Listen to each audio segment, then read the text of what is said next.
Okay, great. And you're going to record this one, correct? It's recording. All right, excellent. Welcome, everybody, to our Coding 101 webinar. Of course, my name's David Klein, and I'm one of the founders of PayDC, and we'll talk a little bit about the software at the end. But what I wanted to go through today was some of the basics on coding.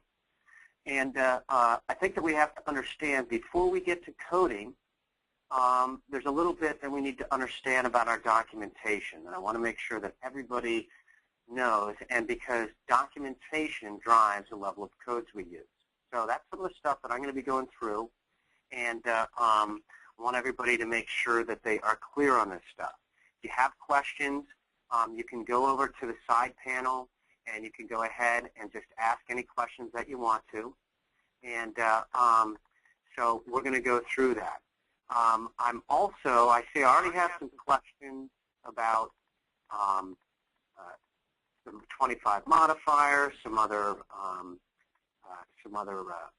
questions about fees and all of that. I'm going to try and get to that. We are going to discuss the 25 modifier. We're going to discuss the 59 and a whole bunch of things. So if you can save your questions till the end and just go ahead and send them in, at the end I will go ahead and start to answer them, and just make sure that you just type them in, because it becomes a little bit confusing when we take off the mute. So go ahead, and if anybody has any additional questions after that, you're welcome to give me a call. Our phone number is 888-306-1258, or you can email me directly at dave@paydc.com.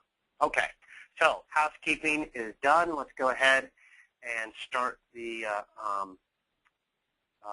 conference. Now, the first thing I want to do is make sure that everybody understands what carriers expect to see in regards to treatment, okay? And understand that everything we do tells a story. And I'm going to go ahead, I think on the last one that I did, we talked about telling the story, give you a brief overview. Some of it will be the same, but much of it will be different. I'm going to talk about the importance of a care plan and how that plays into the services that we choose and use. Then we'll get into Coding 101, which we're really talking about the specific services we do. And then we'll follow up with a little documentation and fee basics. And with the fees, I'm just going to demonstrate a little bit for you. And then if anybody hasn't had me do a fee analysis for them, we'll go ahead and we'll try and answer those. So if you guys don't mind, we're ready to go. Oh, by the way, Dan so carefully just told me that the number that I gave you, 888-306-1258, is our fax number, so it might not get you where you want to go. So you're going to want to call 888-306-1256. Dan, thank you for making sure that what I'm saying is the truth. Okay. Let's go ahead and let's start. Now, as I've said before, documentation tells the story of what we're doing. But it's not just about the documentation. The codes we use are so important to telling the story as well. It indicates to carriers what our patterns are, the types of services we offer, and it also tells them and is how most of the time we're profiled. And so if we're going to be audited, most of the time it's because of the codes we use. So understanding what those codes mean is very, very important. When it comes to diagnosis codes, for example, they tell a story. They tell why we're doing something. But they also have other meanings to carriers. Like, for example, a cervical sprain will indicate a whiplash injury. And many times that you'll find out that, and this is to a carrier, if you bill an 847.1 or 40, you're going to indicate to a carrier that that's a whiplash injury. Even if it's not, the patient will most likely get a questionnaire saying, how were you injured in this accident? Please tell us about it. And it just cogs the wheel if we don't proactively understand that up front, because then we can make sure that the patient knows that they're going to get this and not throw that questionnaire in this garbage, thereby delaying any claims that we might have. A level 1 exam, which on the last webinar that I did talked about how it really is indicative of a problem that's going to self-resolve, that may not even require that we be present. That's for a level 1 established exam. So you want to make sure that you understand what these things mean. And if you're telling the carrier that this is a self-resolving problem, that I might not even have to be present or to bill for this service, and yet we go on to treat the patient 5, 10, 15, 20, 30 times, that may send a mixed message to the carrier. The 59 modifier, which we're going to talk about here in a few minutes, indicates that we are treating a separate site and organ system. And oftentimes I'll find that billing personnel will automatically add a modifier regardless of whether the documentation supports it. So providers need to understand that the 59 modifier is driven by the documentation that, and it must include a separate site and organ system in there and helping to justify it. And then, of course, finally, our fee schedule reflects how we value our skills. And we want to make sure that we are sending the right message not only to our patients, but to insurance companies as well. And I understand that there's a lot going on. I'm the coding compliance consultant to the Association of New Jersey Chiropractors as well as to the Pennsylvania Chiropractic Association. And I know there's a lot of parity concerns going on right now. For example, Horizon in New Jersey recently decided that they're going to pay chiropractors exactly half of that they're going to pay our counterparts in the medical and osteopathic professions. And that just doesn't seem to be right. However, if you look at most fee schedules for DCs, they're roughly half of what an MD or a DO is.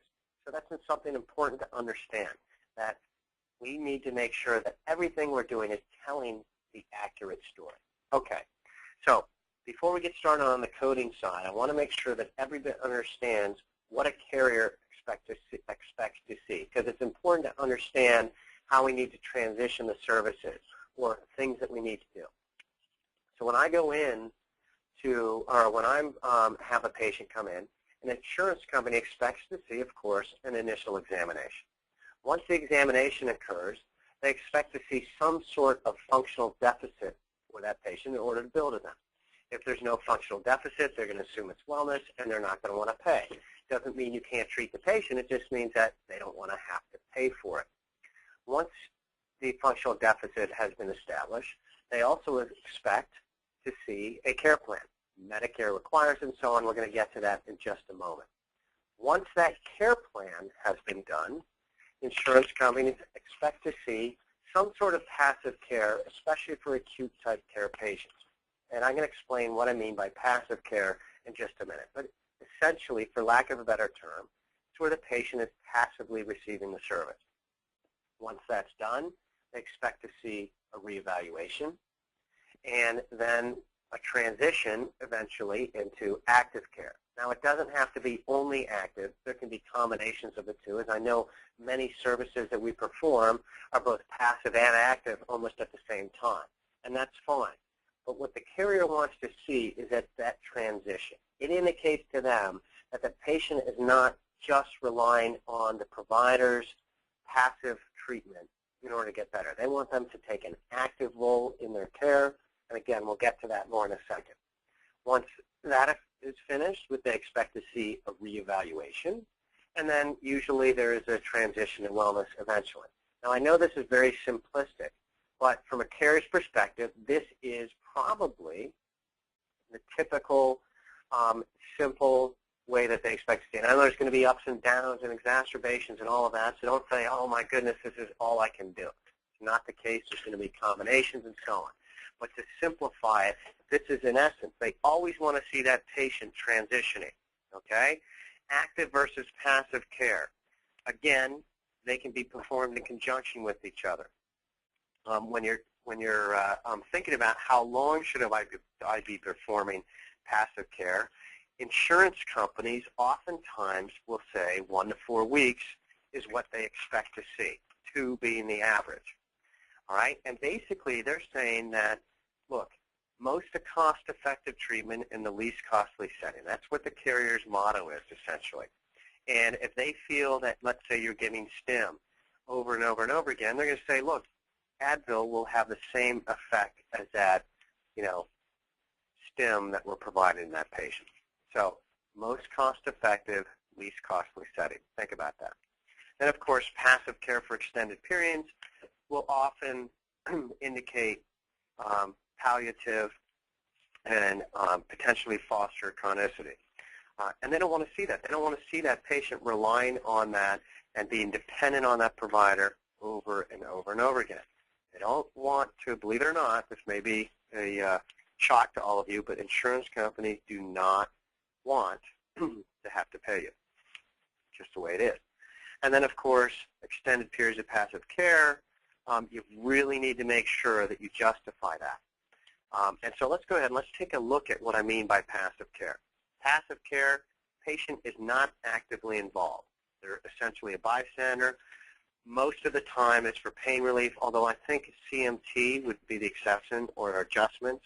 Then there's manual therapies, but it really is more of a pain relief from the carrier's perspective, okay? And then, of course, long-term care for certain of these could be detrimental. So your different typical things are ice, heat, bracing, ultrasound, stim, traction, manual therapy, CMT. I think we could also say that laser therapy would be one of these, and so on. Okay, so those are all types of passive care, patient passively receiving. When it comes to active care, they're more of an active participant.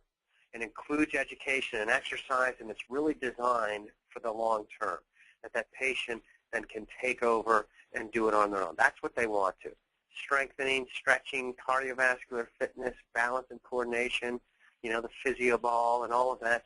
These are all things that carriers expect to see or like to see transitioning. Now, this doesn't mean you have to go out and get a gym and start doing rehab in your office. Many of you may not have the room. You may not want to. But I'm sure that most of you, if not all, prescribe home exercises. And when you prescribe those home exercises, how you code that, again, tells the story to that insurance company. So you want to make sure that when you're doing that, you understand that that sends a message in it of itself, because you can bill for that service if you do it correctly, and we're going to go through that. And that, in turn, will show that you are trying to get that patient in more active role. And, of course, your documentation should support that. Okay. Before you can tell any story, you have to set the stage. The only way that I know to really set the stage and follow law is to create a care plan. Now, I use this term synonymously with treatment plans, but care plans are very important. Now, when people think care plans, oftentimes they'll see this, which is 3 times a week for 4 weeks, 2 times for 6, 1 for 12, 4 exams, 36 adjustments, 12 modalities, 16 therapies. That's $28.80. Because I like you, we will give you a 20% discount for a total of $23.04. That is not a care plan. That is a treatment schedule. Okay, and again, treatment plan, care plan. I like the term care plan for chiropractic. But that's not what we're talking about. That is a treatment schedule, and that really is not. If a carrier looks at that, they are not going to be impressed. That's not what they're looking for. So what do we need to do, and why is a care plan important? Well, the first thing is it's a fact of law. Medicare requires extended care providers to have a care plan. It's written right into the Medicare guidelines. Our boards of examiners.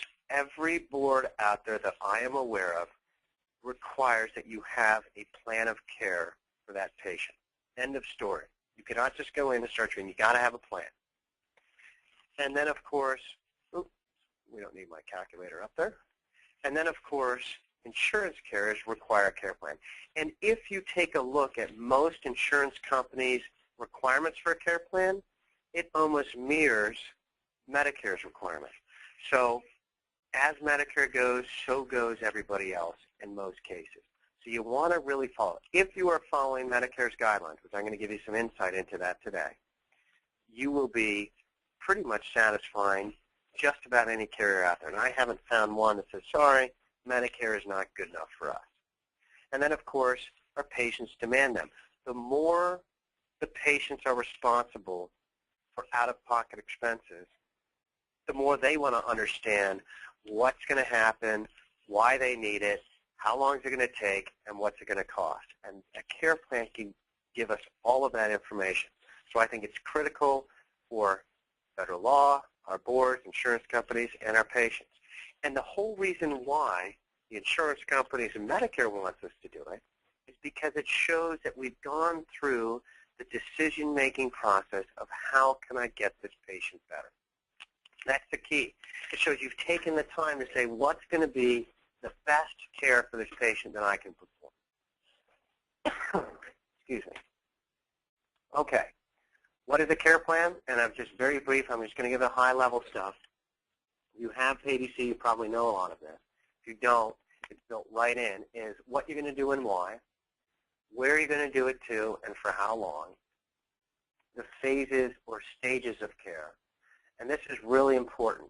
Phasing out our care is one of the most critical things. For example, you're going to give adjustments throughout the entire course of care, most likely, for your patient. However, the goals for those adjustments are going to evolve. In the first phase of care, let's say in the first 2 weeks, maybe your goal is to reduce pain by 50%. Maybe it's just reduce pain. But let's say in week 3, you're going to start transitioning on to increasing spinal movement, reducing restriction, maybe body mechanics. Those goals are going to evolve. And we want to make sure that we identify that and show that progression of care. Because nobody wants to see the same thing over and over again, and nobody wants to see just general goals. So by phasing out our care, putting in stages, we can better show how that's going to do. And again, if you're using PayDC, this is automatically done for you as long as you create those stages up front. And then, of course, you want to make sure you're given a best-case scenario. If you are planning on billing insurance companies and you go and you say, I'm going to do a 6-month care plan for this patient, that's the best case, they are probably not going to buy that. So you want to think hard and deep, what's going to be the absolute best case scenario that I can put together, and then go from there. It doesn't mean that that's how it's going to turn out. You do not have a crystal ball, but you need to put your best foot forward, and that's very important. Okay, that's an overview of what we need and how we got to set up the services that we're doing, understanding what carriers expect to see, active versus passive. So let's go ahead and move into the code. As an introduction, CPT, current procedural terminology, it's a national standard under HIPAA. In other words, the codes we use and their definitions are federal law. Okay, so if anybody doesn't have an up-to-date coding book, which I'm sure all of you do, right? Everybody's got an up-to-date code book, 2011, all right? That would be, you'd have the most current law. If you don't, the codes change every year, and usually it's around 1,000 different codes change in their definitions, and sometimes there's subtle changes. You need to make sure that you have the accurate codes, okay?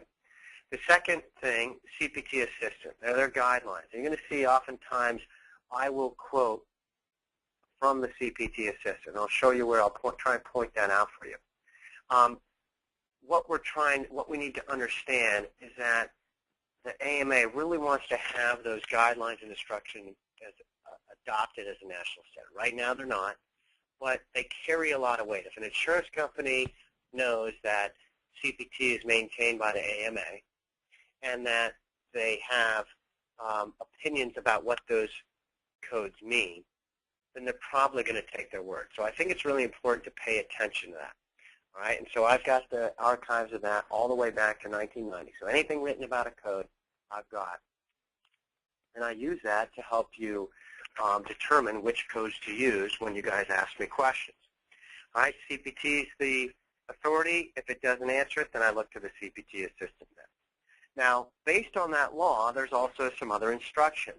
And you're going to note here that something that oftentimes providers will code based on well, this is close, all right? Close, you've heard the term close only counts in horseshoes and hand grenades. Well, it definitely doesn't apply. Close is not accurate when it comes to CPT codes. You have to select a code based on the code that it accurately represents. Do not, and this is right out of federal law, do not select a CPT code that merely approximates the service provided. If no such specific code exists, then report the service using the appropriate unlisted procedure code. So I'm going to talk a little bit about that today. All right, so number one, what's a modality? Let's start with modalities, and that's 97010 is the beginning of that series of codes, okay? A modality is any physical agent applied to produce therapeutic changes to biologic tissues, includes but not limited to thermoacoustic, light, mechanical, or electric energy. All right, so you can say accurately that basically you code modalities based on the device or method of delivery, and that there's usually some device or some sort of gizmo that you use in order to apply a modality, okay? Thermal, heat, acoustic, sound, light. I mean, you guys know better than me. So we need to understand that all of these things make up modalities. Now, there's two different types of modalities. There's supervised and there's constant attendance. And constant attendance modalities are different than supervised, of course. Now, we're not going to go through all the different modalities. We don't have time to do that. So if anybody has specific questions, you're welcome to ask. But I want to make sure you understand the differences between them and what a modality is. Okay, so number one, supervised modalities are the application modality that does not require one-on-one patient contact by the provider. So in other words, you don't have to stand over. If you put up stim pads on a patient, you do not have to stand over them and watch those stim pads. Okay? That is not something you have to do. You put them on.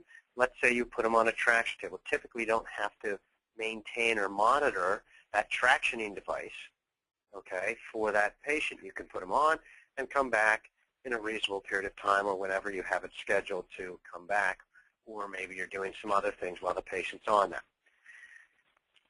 Again, I'm hitting the wrong button. I apologize. Okay. Constant attendance modalities are defined as the application modality that requires direct one-on-one patient contact. All right? And, of course, all modalities, you should record the specifics in the patient record. So one-on-one patient contact, you got to do it. Ultrasound would be an example. You cannot duct tape an ultrasound head to a patient's spine and walk away. That would be detrimental to that patient. Therefore, it has to be manually applied. Now, from a coding perspective, CPT codes 97010 through 97028, they are the supervised modality. And they are only one modality per session. You could do 2 hours of traction, but you are still only allowed to bill 1 unit. That's it. 1 unit only. Okay? Now, the nice thing about that is that it could also be for 30 seconds, okay? Because time is not a factor in how to do that. So it could be brief, it could be a long time, but it's a one-and-done code, okay? And it doesn't matter how many areas you treat. You put a patient, you put, let's say, stim on the left knee, the right knee, the elbow, the neck, still only 1 unit. So it doesn't matter how many sites, how much time. For supervised modalities, 97010 through 97028, time isn't a factor. Okay? The good thing about this is that when more than one type of modality is used, you can bill for both of them. You don't have to. So you can have a patient on ice, stim, and traction all at the same time, and you could bill for all of those without an issue. Okay? And again, sometimes these are using combinations with other types of modalities and other types of therapies. An example of supervised modality, traction, okay? And I want to point something out here, is that a lot of times people will ask me about, let's say, a roller table, okay? And you'll note here at the bottom, now this is, you'll see that traction mechanical, that is what is listed in the CPT code book. But if you go down here, the AMA's opinion about that is right here. And you look here at the end, auto traction, use of the body's own weight to create the force. Now, I know the ACA actually wrote something about this, and I would caution you because carriers may not agree with this, but roller table, from many providers that I talk to, have said that is auto traction. It's using the body's own weight to create the degree of force. Now, necessity must come into play. You can't just put a patient on the roller table and say, all right, I can go for it, it's done. There has to be a reason for doing that. And you're trying to obviously affect change within that patient, the biologic tissues, but it could definitely be used. So just keep that in mind. Has to be necessary, but you could do it. All right. Now let's take a look at constant attendance. Constant attendance modality is the application modality that requires direct one-on-one contact by the provider. So one-on-one contact. Now, what do we mean by one-on-one? Visual, verbal, and or manual contact with the patient throughout the procedure. These are based on time, okay? All right, so they're all one-on-one. And you can bill multiple units based on that time. And those are 15-minute intervals. And we're going to talk about what we mean by 15 minutes because Medicare has its opinion on that. And I will show you since that happens to be federal law. So these are some of the key aspects to constant attendance. So visual, verbal, and or manual contact. Ultrasound would be an example of that. Again, this is what you see in the code book, and here are some examples of why you would do and use and what are some of the specifics to that. Even talks about if you're using ultrasound with a steroid cream, okay, you can bill for that steroid cream, okay? 97039. Now this is a code that goes both ways. It can be either supervised or constant attendance. To identify a supervised, you just list what you did. To identify a constant attendance modality, you identify a specific type and time if constant attendance. I'll give you an example of this. Let's say we are using a class 4 laser. I know of no code that accurately describes that class 4 laser. So I would list the laser therapy, I would list which one that I did, and I'd list how many minutes I spent performing that service. Of course, I'd also make sure that why I'm doing it is in there. But that is how an example of how I'd use the 97039 as an unlisted modality. All right. Now, here is a question for you. Now, oftentimes we'll get questions about how to do specific codes. And remember I talked about the AMA has their opinion on how to do certain things. And a question came out, and basically how the CPT Assistant works is that coders like myself, other authorities, insurance companies, whoever, will send the AMA a question. And one of the questions is, what is the appropriate CPT code to report mechanical massage therapy? Okay, so a thumper. What is the appropriate code to do that? And here is their response. From a CPT coding perspective, no current CPT code specifically and accurately describes mechanical massage. Therefore, 97039 would be the most appropriate code to report for mechanical massage therapy. It would not be appropriate to report 97124. So, no, many people don't know this or don't understand. So there's a lot more to the codes than just what we see at the surface. It's not always clear. It's sometimes difficult. But that's exactly why whenever you get a new device, whenever you get something in your office that's new and you're not sure exactly how to code, or you've listened to, John Doe down the street, well, here's how I get paid for it. Make sure you understand, probably before you purchase it, how to properly code. If you have any questions, you guys are welcome to call me, and I will tell you any information that I have on it. I do that right now for many state associations, and I'll be more than happy to try and help out PayDC patrons. Okay, so take a look at that, and just understand that this is just one example of that. My brother-in-law, he's a DC out of San Francisco. He actually purchased one of those aquatherapy tables. Then he asked me, how do I code for it? Unfortunately, they also have one of those for this, and they say that basically there's no code that accurately describes it. You're out of luck, unlisted. So keep it in mind that that's what you need to do.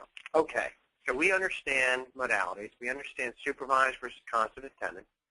Had a little quiz there on and understand how it works in determining different codes and devices and so on. So let's take a look at therapeutic procedures. Therapeutic procedures are a manner of effecting change through the application of clinical skills and services that attempt to improve function. So it's really important that we understand that this is much different than how we code modalities. Modalities are coded based on the method or device that we're using. Therapeutic procedures are coded based on the outcome we're trying to accomplish, our attempts to improve function, the application of clinical skills that attempt to improve function. Very important. So why don't I give you an example of this? Let's use a rocker board. I'm sure many of you or all of you know what a rocker board is. Well, if I have a patient that comes in with an abnormal gait and I want to give him exercises to enhance his gait and rehabilitate his gait as part of a overall treatment program that I have for that patient, including hip issues or so on, then I would go ahead and I could bill that as gait training. So I have them do some stepping and walking exercises using the rocker board. Now, let's say I have another patient that comes in and they have they were in a cast and I need to re-strengthen that patient's leg. Okay, so I give them exercises using the rocker board to strengthen that leg that was in a cast so they can go ahead and do it. So that could be therapeutic exercise. And let's say I get a patient that was in an auto accident, and I have them, and they have some paralysis. They had with the car accident and lost use of the leg. So I have them doing re-education exercises to help them reuse their leg the way they're supposed to. That could be neuromuscular re-education. The point that I'm trying to make is that I don't bill the service based off of the rocker board. I bill the service based on the outcome I'm trying to achieve by using the rocker board. And that is the biggest difference. You don't code the rocker board. You code the outcome, the goal. Why are you doing it? And that's how you code therapeutic procedures. Very, very critical to understand those differences and how to do it. And know that there could be thousands of different ways that you could use a rocker board. And there could be hundreds of different codes you could use in combination. So we need to understand. Now, with therapeutic procedures, all of them require one-on-one patient contact. Okay? Got to have one-on-one patient contact, except for group, but we'll get to that. Again, they're based on the desired outcome, not the method of delivery, which I just went through. And of course, with the exception of group therapy, all of them are based on 15-minute intervals. Okay? 15-minute intervals is how we're supposed to build those. All right? They're one-on-one patient contact. We talked about that, visual, verbal, and or manual contact. And if you're doing these in a group setting, 2 or more individuals, CPT code 97150 should be the code reported. Okay? With CPT 97150, time and the number of procedures are not defined. So you could have 10 patients all doing something different at the same time, and you're working with all of them. You couldn't bill those one-on-one because you can't be one-on-two if you're with one person. You're one-on-one. So one-on-two would be anybody more than one. I think that's pretty clear. So again, I've got all these patients doing different things, and I would bill 97150 for any time that I am more than one-on-one with a patient. And they don't have to be doing the same thing. They can be doing different exercises. I would record what they're doing, of course, and I would also keep the time. It's not necessary for billing, but I would track the time spent doing that. Then let's say everybody leaves and I'm left with one. Well, I can go back, and now I'm one-on-one with that patient. I can continue to use whatever service. Let's say I was doing stretching exercise with that patient, 97110, I can bill that in combination with the 97150. All right. Therapeutic exercise, this is one example. Therapeutic procedure, one or more errors each 15 minutes. Exercise develops strength, endurance, range of motion, flexibility. And you notice here they actually give some examples, okay? And we'll have the slides available to everybody that attended. We'll go ahead and have Dan send these out so you guys can use these. But it's good. If you guys are looking for goals as to why you're doing certain things, here's some examples of goals that you might want to accomplish. Neuromuscular reeducation, okay? Neuromuscular reeducation of movement, balance, coordination, kinesthetic sense, posture, proprioception. Be very careful with this code. Oftentimes, providers will say, well, I'm doing postural exercise, so I'm really re-educating those muscles. Well, those postural exercises, the primary goal oftentimes is strength, or maybe it's range of motion, and then a secondary goal is that actual re-education of those muscles. You code based on that primary goal, not on secondary goals. This code is often bundled with the CMT because it is, according to CCI edits, it is not to be used in conjunction unless performed to a separate site and organ system. And it is often denied, and certain carriers like Aetna has a policy that says that you shouldn't bill. If you participate with Aetna, you should know this. And that is that this service can only be used when the patient has some sort of paralysis, okay? So if the patient doesn't have paralysis, they feel that they don't have to pay you for this service. So keep that in mind. Understand the primary goal and then get into the secondary. And understand that most of the time, if it is strength or, let's say, range of motion, therapeutic exercise may be the more accurate code. Just thinking about that. Okay. Massage. All right, and by the way, that advisory, it says next slide. I already showed it to you. We kind of cheated. Massage, effort, stroking, compression, percussion. I can never pronounce this. Okay.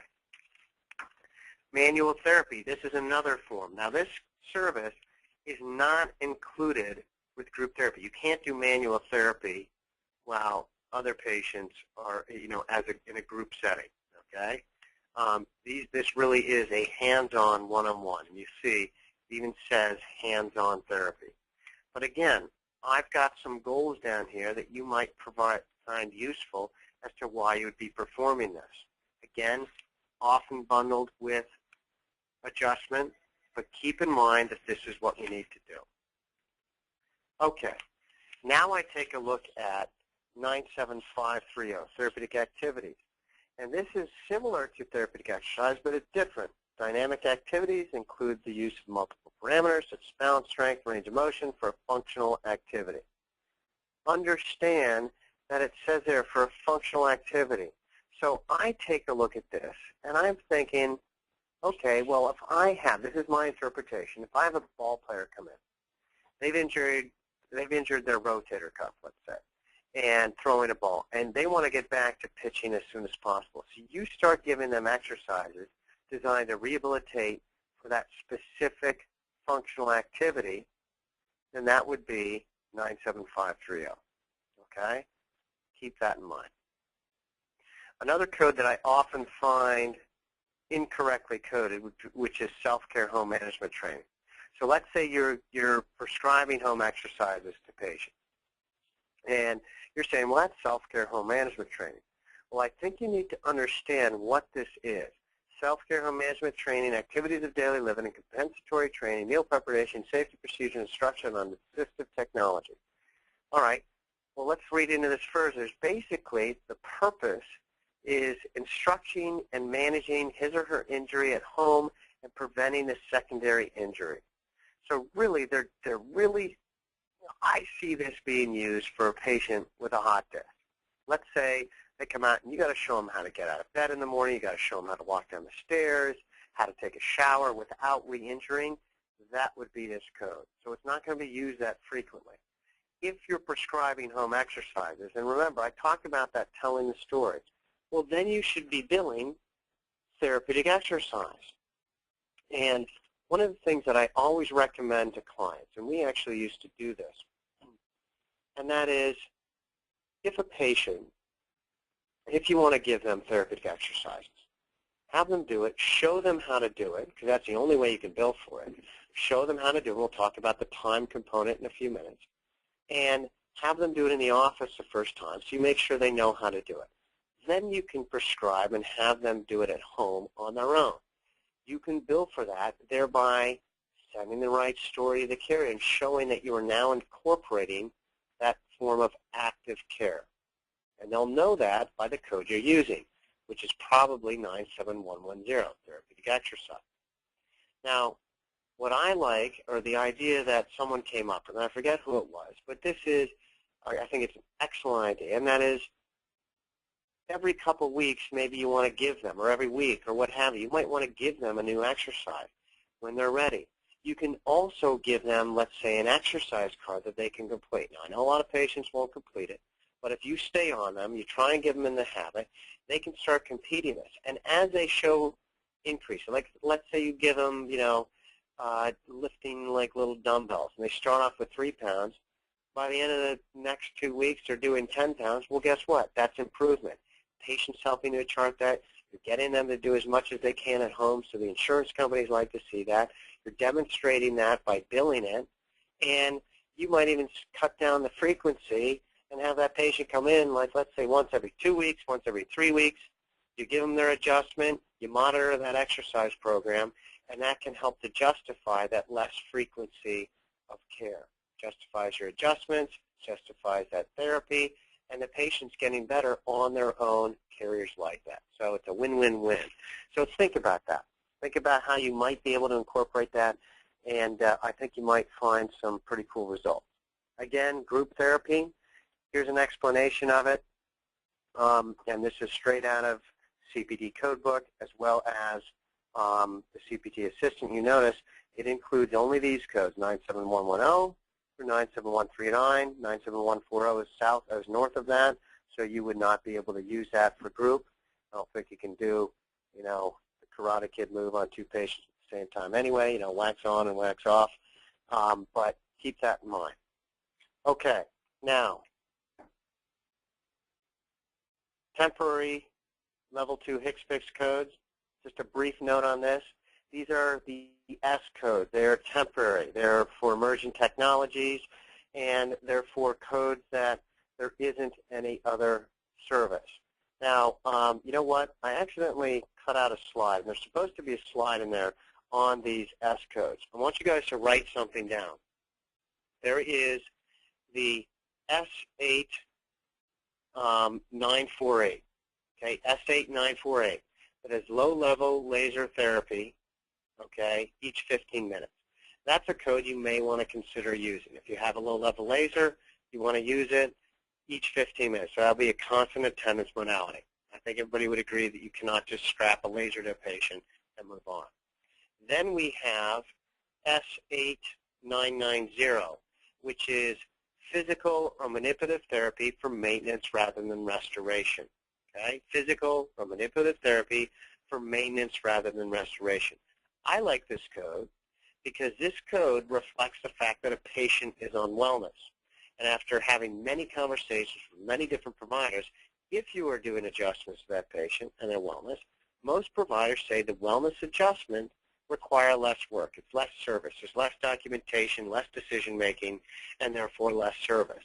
And this, by using this code, you can easily track that second fee. So you can have a different fee for a less service. Less service equals less fee.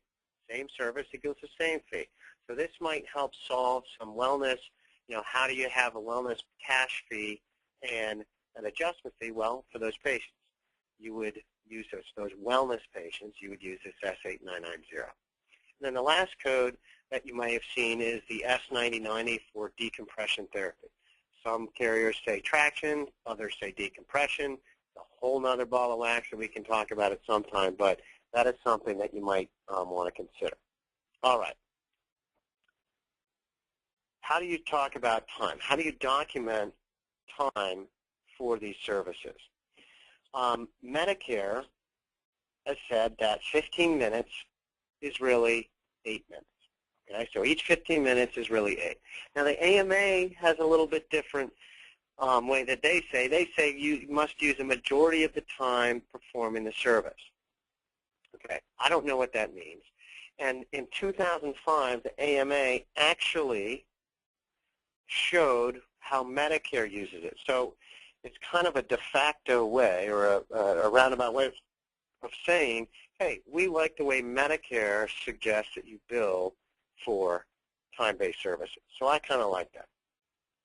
If you don't document time in minutes, you might face recoupment. So whenever you have a time-based service, remember, everything is time-based for the therapeutic procedures and the constant attendance modalities other than group. You could face recoupment because insurance companies, they want to see how much time you spent. That will clearly and distinctly tell them how many units to pay you for. You have many carriers that say if it's not written down, it didn't happen. Now, let's talk about what we mean by 8 and how to do that. So I am going to attempt to, hold on one second, I'm going to get out the little attempt to write. All right, so let's go from current slide. All right, hold on one second.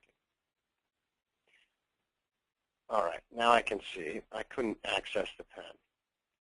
All right, so for how do we round minutes? For if we go to 8 minutes, okay, that's 1 unit, okay? In order to bill for a second unit, we have to complete that full 15-minute unit and add another 8. That would take us to 23, and there we can do 2 units. Before we can do a third unit, we have to finish that 15-minute, that second full 15-minute unit, and add 8, which would take us to 3 units. Of course, 4, pretty straightforward. Go to this third 15-minute, add 8, and bam, we've got our 4th unit. So that is how you code it, and Medicare tracks it all the way up through 2 hours. All right, everybody be very careful to understand this. Now, one of the other things, Medicare says that unless you bill, unless you do the full 8 minutes, unless you meet 8 minutes, you shouldn't bill for services. AMA has a 52 modifier, and they say use the 52. What often providers do is they use a combination of Medicare rules with AMA. I don't know. I don't have an answer to that, kind of a gray area. I think you're probably fine if you do it that way. If you want to be conservative, just do it for 8 minutes. If you don't, use the 52. But note that if you use the 52 consistently, again, that's a flag. That will flag you, guaranteed, okay, if you're using it consistently. Because they're going to say, look, why does everything take less than 8 minutes? Or why is everything reduced? Now, the purpose, the intent of the code is the average is going to be 15. So keep that intent in mind. Also understand that it's for combinations of services, okay? And it's something you may not understand. If I do 10 minutes of neuromuscular reeducation and I do 10 minutes of therapeutic exercise, I'm only doing 20 minutes. For combinations of services, it must be cumulative. You must do 23 to bill for both. In that instance, I would probably bill for neuromuscular reeducation because it pays a little bit higher than therapeutic exercise. You have 2 options. You either don't bill for 1, we actually have 3 options. Be aggressive and bill 1 at the 52 modifier, 1 normal, and then the third option would be to do it for 23 minutes, 11 and a half and 11 and a half, instead of just 10 minutes of each. Okay, so keep that in mind.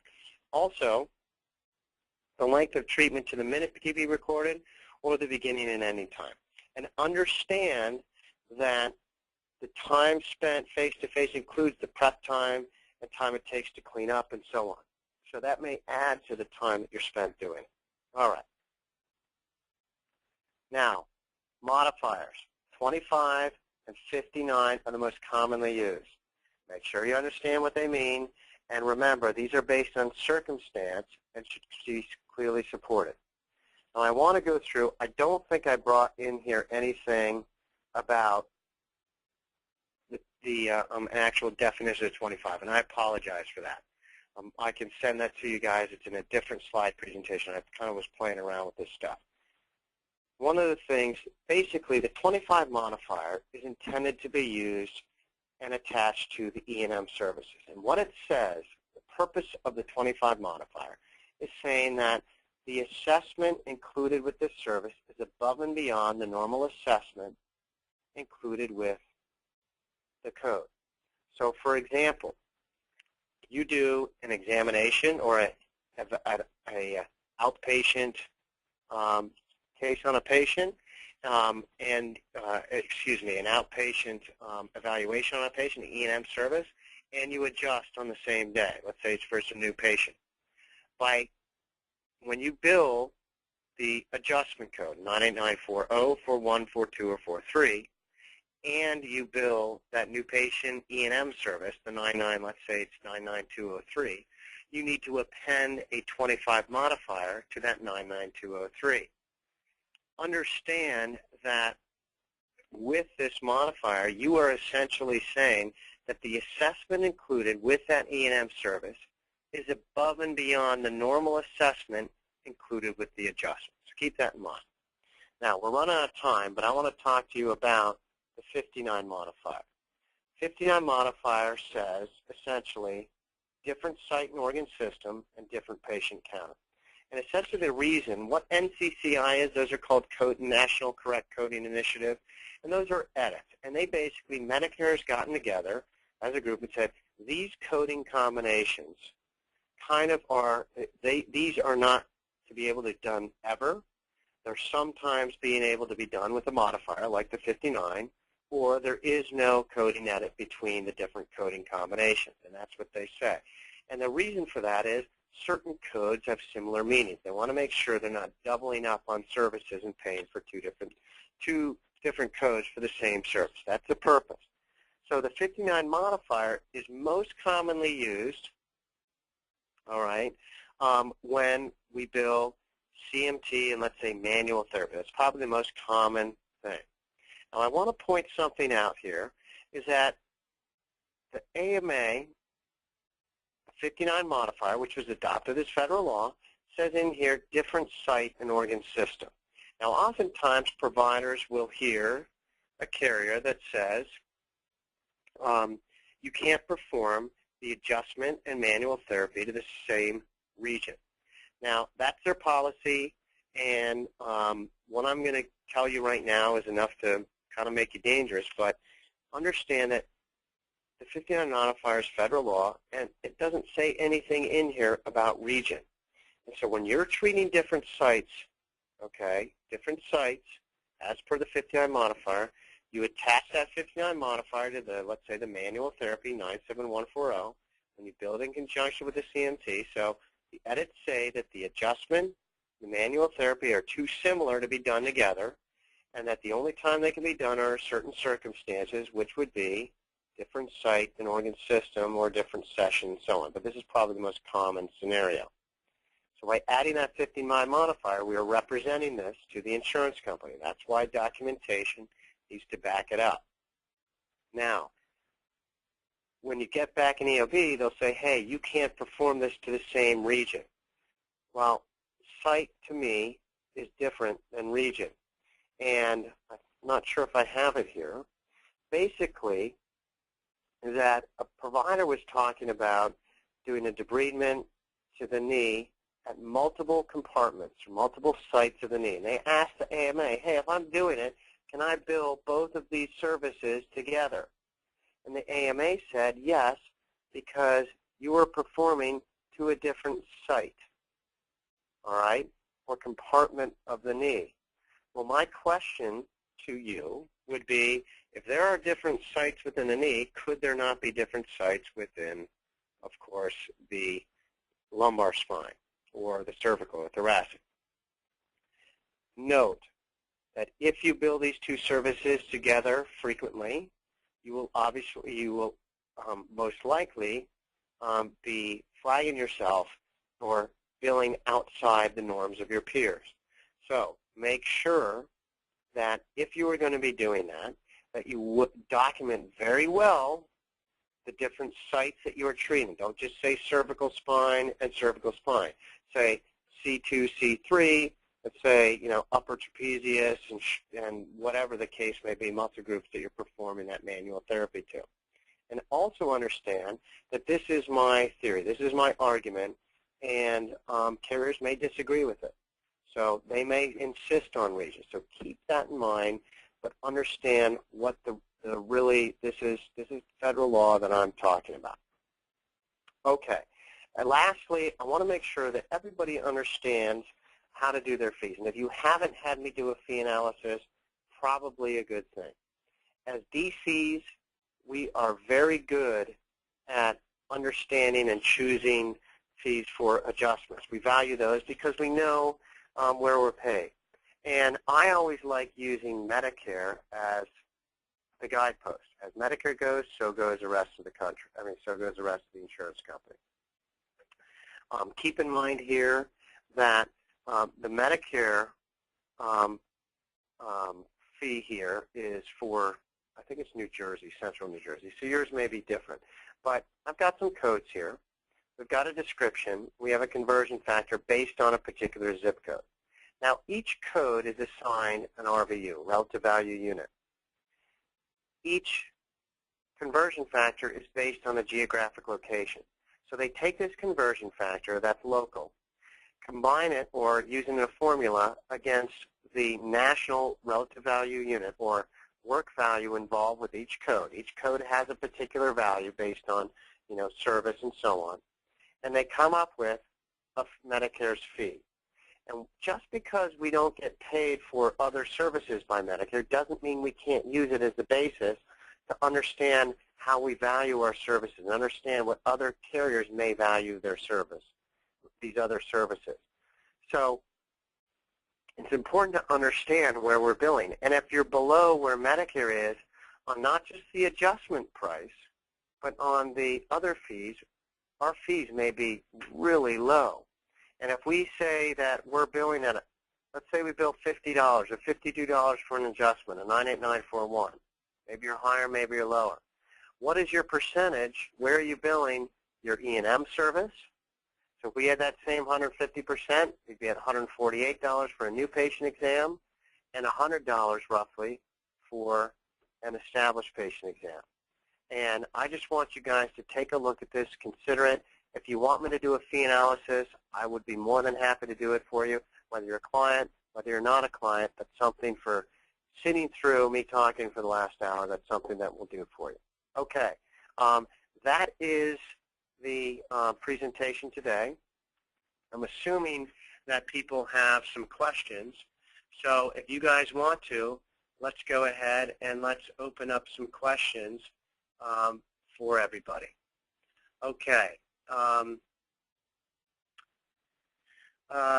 One of the questions was, if I have some older films, radiographs, and interpret them to my patients, as well as noting that on our daily soap notes, these are modifiers such as 25, am I also billing chiropractic service and therapies in the same day as I interpret the patient x-rays? Well, the x-ray review would be included with the E&M service, or the 992, let's say it's a 213 or 203 for that patient.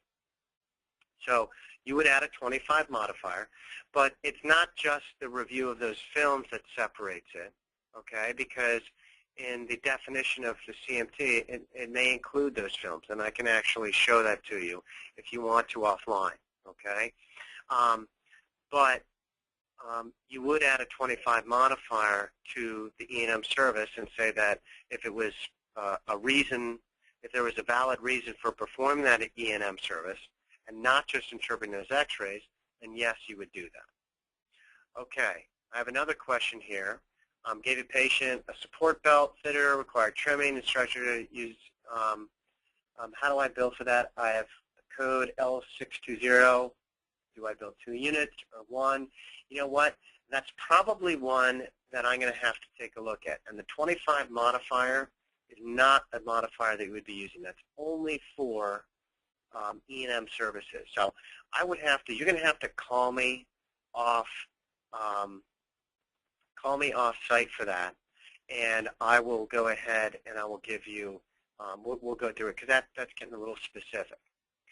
All right, how do I get a copy of this webinar on CD? If so, do I by getting a copy? Well, on CD, I don't know that we'll have, and if I do, I will certainly send you one, Connie, but what you can do is you can wait. We're going to post this to the website. You go to events, excuse me, and you should be able to view past seminars. I also did one on E&M services. They're welcome to look at. So go ahead and check that out. All right. And yes, we're going to go ahead. We're going to email you the films. I'm going to email you a PowerPoint, not a PowerPoint, a PDF of this presentation. Cynthia is asking that. I'm going to send that to you. You guys can use it as a reference. And keep in mind that everything changes, so don't just rely on this forever and ever, because things change. All right, and then the last question from Dr. Loomis. I have a licensed massage therapist working in my office. How can I bill for services in the same day as my services in the same facility? Well, if the service is necessary, and if in your state you are allowed to delegate to licensed massage therapists, then you would bill the massage therapy, adding the 59 modifier, and showing that it's separate and distinct procedure and separate site and organ system on there by just adding the 59 modifier. Now, if the massage therapist can bill under her own license, and I think you said it's the licensed massage therapist is a she, then you could just bill it. She would just bill it as separately. It's called concurrent care. You would not have to worry about the 59 modifier. All right, so check that out and see what you can do. And if you have any more questions on that, Dr. Loomis, more than happy to answer. All right, if you perform myofascial release and pay for 8 to 15 minutes, is it correct to use the code 97140? I would say yes. All right, myofascial release clearly falls within the goals of manual therapy, 97140. Again, check out those goals. I think breaking up adhesions, contractile tissue, things like that, those are all goals. I think myofascial release is geared exactly for that. So good question. All right. Is time a factor for code 99203? It requires 30 minutes. Time is a contributory factor. The question is about time.